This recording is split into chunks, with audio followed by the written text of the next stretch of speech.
E pam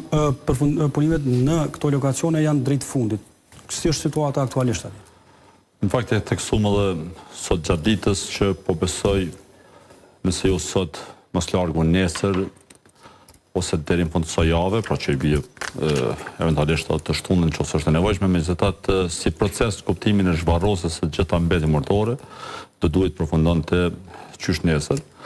Betë pastaj pjesa në kuptim të vlerësimit të rapsirës ose zonës me interes, prandaj po përdor këtë shprehje që është çështje ditësh ose është çështje kësaj jave,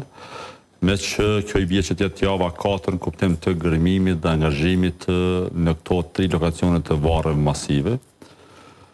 Siç e kemi potencuar gjatë këtyre ditëve ose gjatë kësaj jave, fokusi ose përqendrimi i ekipit ka qenë kryesisht në lokacionin e varrit të tretë apo në varrin e tretë masive. Dhe tani më është bërë publike edhe në komunikatën e lëshuar dje nga policia, prokuria dhe Instituti Mjedisit Ligjor, që gjatë këtyre 4 jave, por në këto 3 lokacione të varreve masive,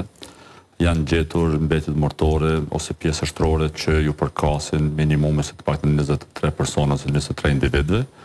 rrjedhimisht 23 viktimave të zhdukjes me forcë, pra qytetarëve tanë me dashur tanë të rëmbyer dhe të zhdukur me forcë gjatë luftës nga forcat serbe. Dhe po flasim për fillimisht për këto aspektet procedurale, si vazhdohet tutje pra Zdigara, se fillimisht pra u zbulua lokacioni,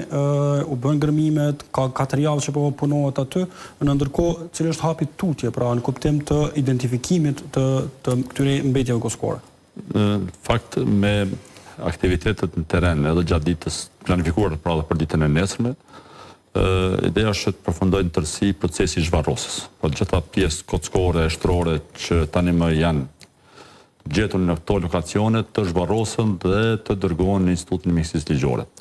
Sigurisht që kemi tekstuar vazhdimsi, pjesa më e madhe e mbetjeve mortore të gjetura në këto 3 lokacione tani më vjen në Institutin Mjedisit Ligjor.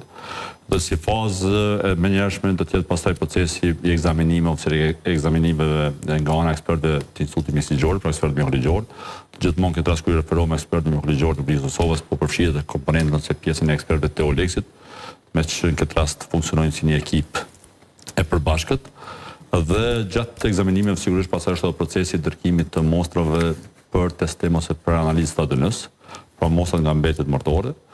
Pastaj testimi në këtë rast bëhet në laboratorin e Komisionit Ndërkombëtar për Persona të Zhdukur. Është çështje pastaj që mund të marrë pak kohë në kuptimin e disa javeve, për shkak se nuk është më çështje që varet këtë rast nga ne ose nga ekspertan, do të bërë është çështje që varet nga laboratori dhe pas identifikimit ose pas përputhshmërisë, pra në kuptim të krahasimit të këtyre mostrave nga mbetjet mortore me mostrat e gjakut të familjes dhe familjarëve të personave të zhdukur, që ka përputhshmëri, ka them raport ADN-s, ai raport sigurisht ndahet me Komisionin Qytetar për Personat të Zhdukur, i cili normal që i dërgohet antropologut dhe në këtë rast antropologu pastaj bën atë përcaktimin përfundimtar të identitetit.